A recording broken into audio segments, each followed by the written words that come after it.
welcome to another short video on mapping the post-Corona future with PowerMaps. If you're new to PowerMaps or Wardley Maps, we'll start with a quick introduction to this important tool. For those who want to get straight to the action, you can skip forward 2 minutes. This is what a power map looks like.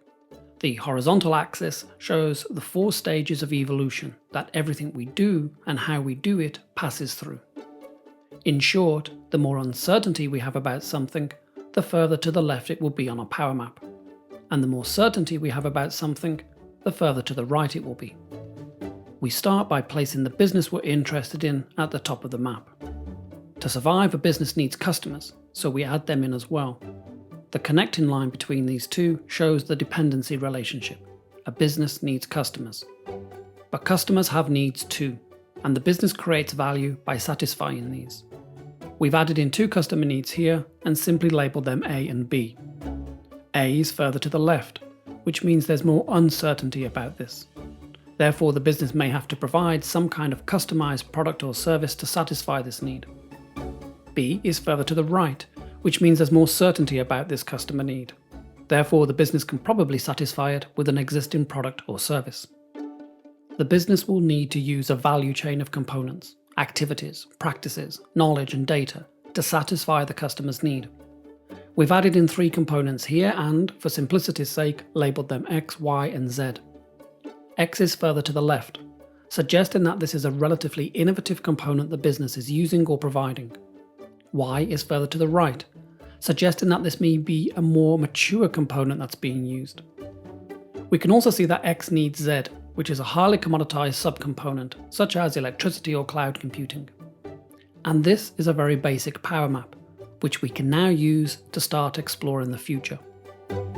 Let's map a post-Corona future for retailers. We put our non-food retailer at the top of our map. Retailers need customers to survive, so we add them in below. Customers have needs, and we've added in a couple of the most important ones here. The need to find and purchase goods, but also the need to touch and feel the goods or try them on before buying. Traditionally, this all takes place in a store, which needs staff, as they are there to help customers touch samples or try things on.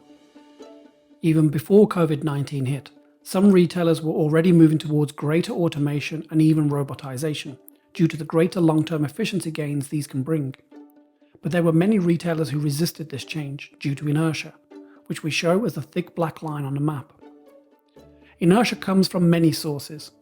Retailers have enjoyed healthy margins as they've been able to rely on cheap staff, while investing in robotics is expensive. Inertia can even come from customers who may prefer to be served by a real person. But the coronavirus has created a new, more important need, the need to stay safe by keeping a physical distance from other people. This will force the industry towards robotization at an accelerated rate. In turn, capital, which is always looking for greater returns on investment, will flow into these industrialized activities and the emerging practices that will grow around them, as they provide greater potential for future returns. The greater efficiency of robots will change the barriers to entry into retail, with new players, not traditionally from the industry, starting to enter. These new players will not be attached to the old ways of doing things.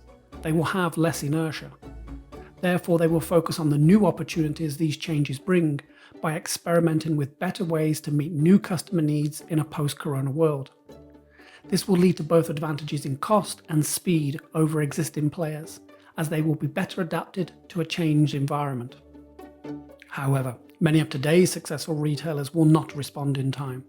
They will remain firmly stuck behind inertia barriers, waiting for the return of the good old days of doing things. At first, they won't notice their business models being disrupted, partly because they'll have some returning customers who they can point to, who also have a preference for the old ways of doing things. But you can't compete against evolution. By meeting new customer needs better in a changed world, these new players will start to attract even more customers, which, in turn, will attract more investment and lead to irreversible changes for the entire retail industry. The post-Corona future of the retail industry will increasingly belong to those organisations that can see this and who start making smart moves now. For more content like this, subscribe to our YouTube channel, visit our Facebook page or website.